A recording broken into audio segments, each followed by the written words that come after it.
Have you ever been invisible on purpose? For 15 years, I let the world see me as nothing more than a janitor. A man who scrubbed toilets and mopped floors. A shadow in blue overalls. But what no one knew, not the executives, not the board, not even the man who betrayed me, was that I was slowly, patiently taking back everything he had stolen. And when the moment came, I was ready. My name is Daniel Reyes. But for a long time, everyone here just called me Danny the Cleaner. They never knew that I once co-founded this empire, Reyes and Colton Dynamics, with a man named Victor Colton. He was all charm, all polish, the kind of guy who could convince a stranger to hand over their wallet and thank him for the privilege. And me? I was the architect, the strategist, the one who knew how to actually build. Back in 2008, when the world was on fire, Victor saw his chance. While I was thousands of miles away at my mother's deathbed, he staged an emergency vote, forged my signature on documents I never touched, and erased me from the company I had poured my soul into. By the time I came back, the empire we'd built together had his name carved on every wall, and mine buried under accusations of incompetence and instability, and no one would hire me. No one would even take a meeting. My savings vanished in endless legal battles I couldn't win against his army of lawyers. So I did something Victor would never imagine. I disappeared. I sold off the scraps I still owned, built a network of shell companies, and piece by piece started buying shares again. Quietly. Patiently. But I knew numbers weren't enough.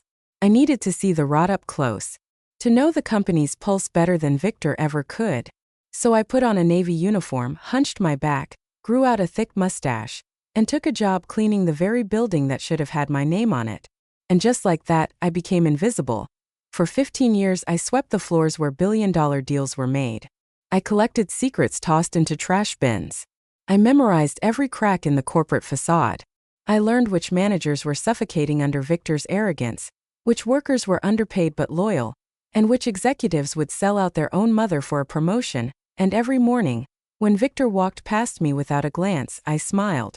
Because while he was busy pretending to be a king, I was digging the tunnel that would collapse his throne. The turning point came one night in the boardroom. Under a chair, I found a crumpled term sheet. A potential merger with Titan Global Industries, Victor's masterstroke. He bragged that it would seal his legacy. What he didn't know was that Titan wasn't rescuing him. They were circling like sharks. And those sharks?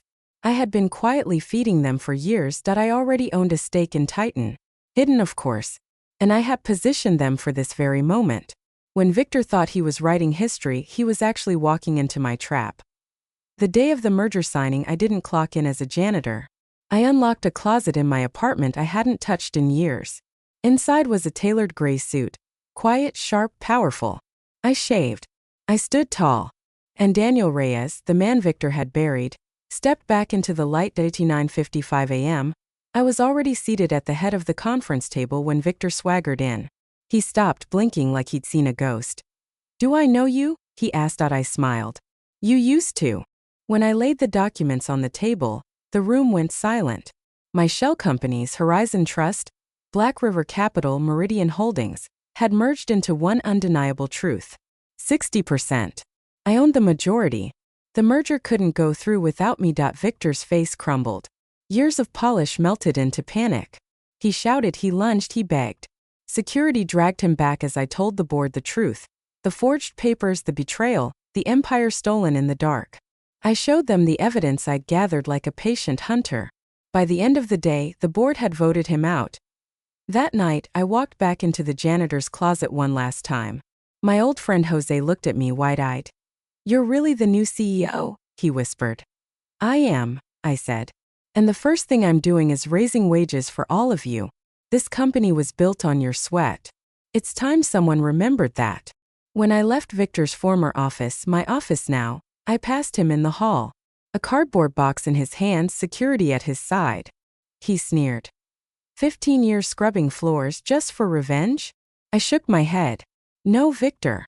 15 years to learn every secret of the company you thought you owned. The cleaning was just honest work. Something you never understood. Now, every morning, I still come in early to clean my own desk. Not because I have to, but because it reminds me. Power isn't about titles or corner offices. It's about patience, resilience, and knowing that sometimes the strongest person in the room is the one nobody ever notices. Tell me, if you had the chance to take back everything that was stolen from you, would you wait 15 years to do it?